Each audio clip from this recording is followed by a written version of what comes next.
భవిష్యత్ యుద్ధాల్లో కనిపించే వెపన్స్ ఉండవా, కనిపించే ఆయుధాలు ఉండవా అంటే యుద్ధ విమానాలు, పెద్ద పెద్ద డ్రోన్స్, మిసైల్స్, లేదా కన్వెన్షనల్ గా మనం కత్తులు కటార్లు ఏం కనిపించవంట. భవిష్యత్ యుద్ధాలన్నీ కూడా లేజర్ యుద్ధాలే అవబోతున్నాయా అంటే కళ్ళకు కనిపించకుండా యుద్ధం జరిగిపోద్దా? అవుననే చెప్పాలి. ఇజ్రాయెల్ కొత్తగా ఐరన్ బీమ్ ప్రాజెక్ట్, దీనిలో లేజర్ వెపన్స్ ని వాడిందనమాట. ఇంతకుముందు మనం ఇజ్రాయెల్లో ఐరన్ డోమ్ ప్రాజెక్ట్ అని విన్నాం. ఇది ఇప్పుడు ఇజ్రాయెల్ది ఐరన్ బీమ్ ప్రాజెక్ట్ అనమాట. దీన్నే షీల్డ్ ఆఫ్ లైట్ అని కూడా అంటాం. ఇజ్రాయెల్ మీదకి వచ్చే డ్రోన్స్ కానీ, మిసైల్స్ కానీ, ఏ ప్రొజెక్టైల్స్ అయినా 7 to 10 కిలోమీటర్స్ రేంజ్ ఇది. ఆ రేంజ్లో వాటిని విపరీతమైన హీట్ అంటే స్పీడ్ ఆఫ్ లైట్ ద్వారా లేజర్ బీమ్స్ వచ్చేసి ఆ వేడిలో వాటిని న్యూట్రలైజ్ చేయటం, ఆ వేడితో వాటిని కంప్లీట్గా డిస్ట్రాయ్ చేయడం చేస్తాయి అనమాట. సో భవిష్యత్ యుద్ధాలన్నీ కూడా లేజర్ యుద్ధాలే జరగబోతున్నాయని మనకు అర్థమవుతుంది అనమాట.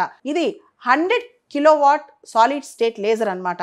ఇది దేనైనా టార్గెట్ చేసి అంటే ఏ ప్రొజెక్టైల్ వచ్చినా, మిసైల్స్ కానీ డ్రోన్స్ కానీ ఇజ్రాయెల్ మీదకి వస్తే వాటిని టార్గెట్ చేసి న్యూట్రలైజ్ చేయగలం అనమాట 7 to 10 కిలోమీటర్స్ రేంజ్లో. ఈ లేజర్ వెపన్స్ అనేవి స్పీడ్ ఆఫ్ లైట్తో ట్రావెల్ చేస్తాయి, విపరీతమైన స్పీడ్ అనమాట. సో ఇన్కమింగ్ ప్రొజెక్టైల్స్ ఏదైతే ఉందో ఎంత ర్యాపిడ్ స్పీడ్లో వచ్చినా అంతే ర్యాపిడ్ స్పీడ్తో ఇది డిస్ట్రాయ్ చేయగలదనమాట. కంప్లీట్గా ఈ శక్తి అంతా ఇజ్రాయెల్ సంపాదించుకుంది. ఇది చాలా అరుదైన శక్తి అని చెప్పుకోవచ్చు. లేజర్తో యుద్ధాన్ని న్యూట్రలైజ్ చేయటం, లేజర్తో శత్రువుల్ని సంహరించడం, లేజర్తో శత్రువుల యొక్క ప్రొజెక్టైల్స్ని న్యూట్రలైజ్ చేయడం అనమాట.